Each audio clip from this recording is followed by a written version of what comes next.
All right, so this is going to be a different kind of video. It's a little bit of a story time video today, but something happened to me earlier, and I want to talk about it and just the things that it's been making me think of because I can't get it out of my brain.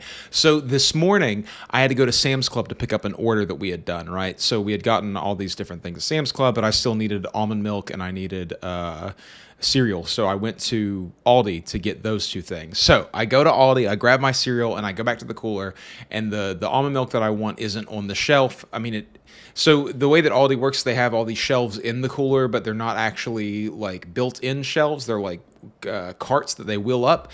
And on the top shelf behind a whole bunch of other stuff was the almond milk that I wanted, but it hadn't come down to the front and you couldn't reach it.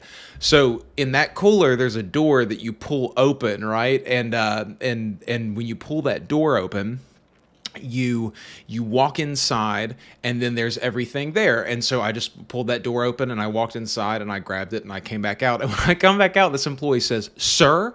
And I turn and I go, "Yeah." And he goes, "What were you doing in there?" And I said, "I got almond milk."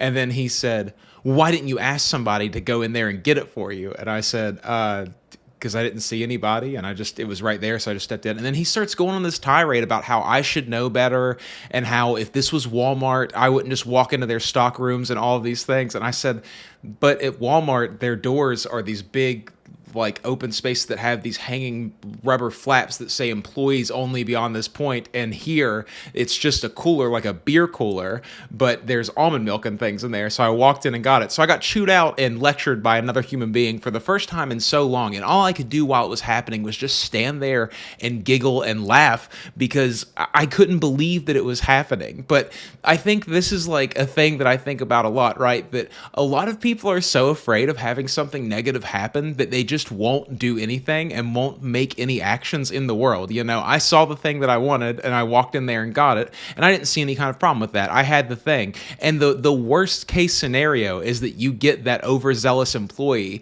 who feels like it's their job to lecture you. All it took, but this is the thing, right? The whole time I was standing there, I was giggling and laughing, and I kept thinking, so what do you want to have happen from this moment?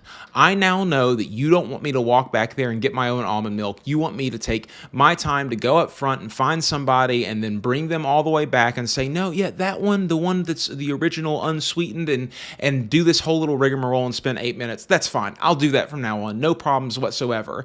The thing that kept happening was the lecturing and he's using up his time to just be angry and upset and feel, superior, and then send me off with all of these weird feelings that then I have to deal with it and parse through. And this isn't going to be a video about, oh, I hate that employee. Wasn't that employee wrong and wasn't I right? Because I think at the end of the day, we probably were both in the wrong somewhat. If I really think into the back of my brain and go looking, yeah, I probably shouldn't walk back into this space that kind of obviously isn't for the customers. They have everything set up so that you don't have to walk into that space.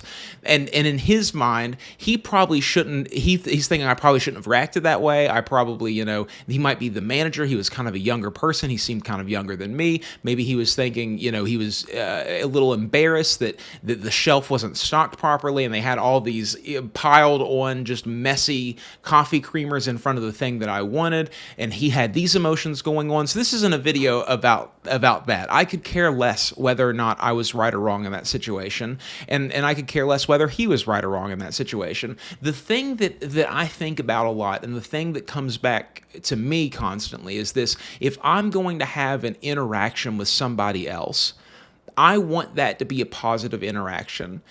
There are very few circumstances that I think inherently needs any kind of negative intervention to happen. There's very few things that go on in this world that require you to bother somebody else to the point that then you take a chunk out of their day and do mental harm to them in some kind of way. And I know, quote unquote, snowflake, whatever, nonsense, that doesn't actually matter. It does. The things that happen in your brain are arguably more affecting on you than the things that happen outside of your brain, the things that actually happen. You trip and fall, you have a bruise on your side or whatever. You can go on with that, but the distraction that happens to you, sorry, there was a bug. The distraction that happens to you in your mind by having all of these thoughts swirl around where you have to parse through, why do I feel this way? Why did that happen? Should I have done something differently? Those are all the things that actually take a toll on you. It's like when you're dealing with customers, when you're dealing with comments, you have to learn how to not let them get inside of your brain in a way that takes up too much space. People say everything that you can imagine to me on this channel all the time. I have, probably over 100 videos at this point. Those videos get a decent amount of views across all of them, and with that comes comments, and people say negative things. That happens.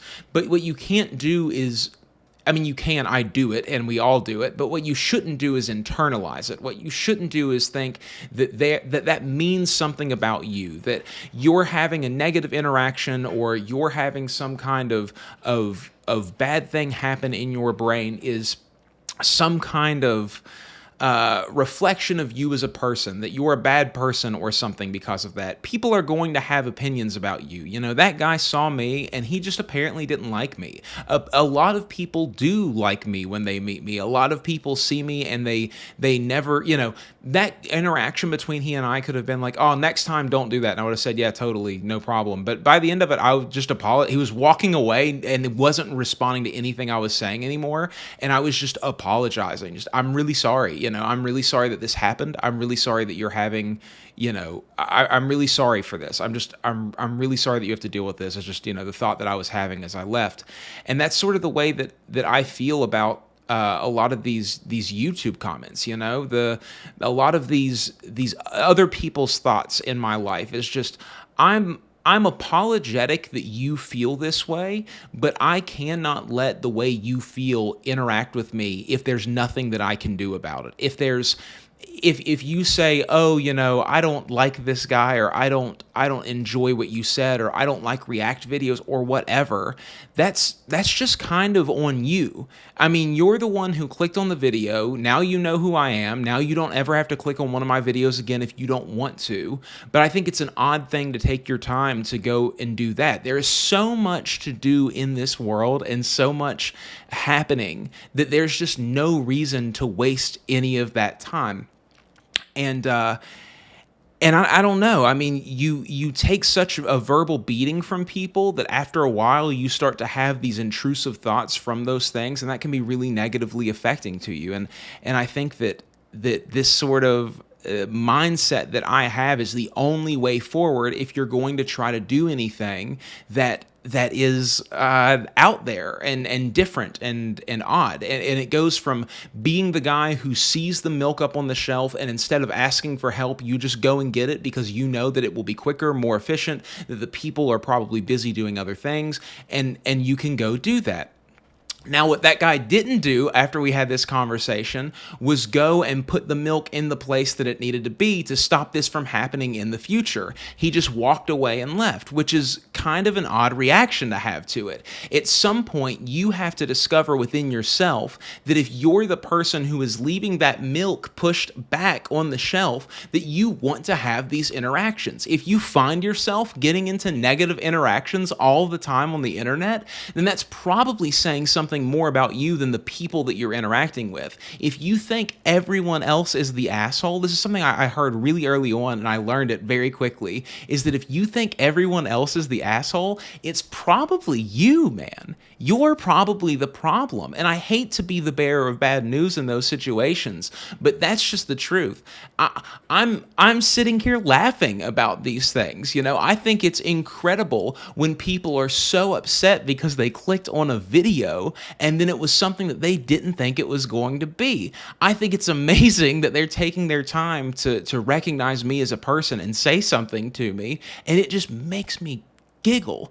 But to them, it's this angry, take it through your day, tell other people, I just think that they should do this and they shouldn't be, and I saw this guy today and he said, and I just, man, it just seems like such a giant waste of your time in order to do that and to be out here and just sort of have all of these odd thoughts that you're letting in and do all those things. And I know that it's a piece of work that you have to put in. I know that it's a thing that a lot of people deal with in therapy, and that they go out there and they sort of make these thoughts go away over a long period of time. But I mean, I don't know, man. It just doesn't seem like it needs to be all that difficult, that you can just sort of put it in your brain and then think about, sorry, I'm accepting a badge. I'm Instacart shopping right now, and trying to do stuff. That it's in your brain and you just think, okay, this is a thing that I do. This is a thing that happens in my life. I don't want it to happen in my life anymore. Let me make this little change. Let me flick this switch over to the other side and let me consider what is going on. And that's something that most people just won't do. And those are the things that have changed my life dramatically and that have made my friends happier, that have made me happier and my family happier, and all the people who I talk to who have found some kind of solace in this world do that. They recognize the problem and then they do a little bit of thinking about it. And that's all it takes to move on through it,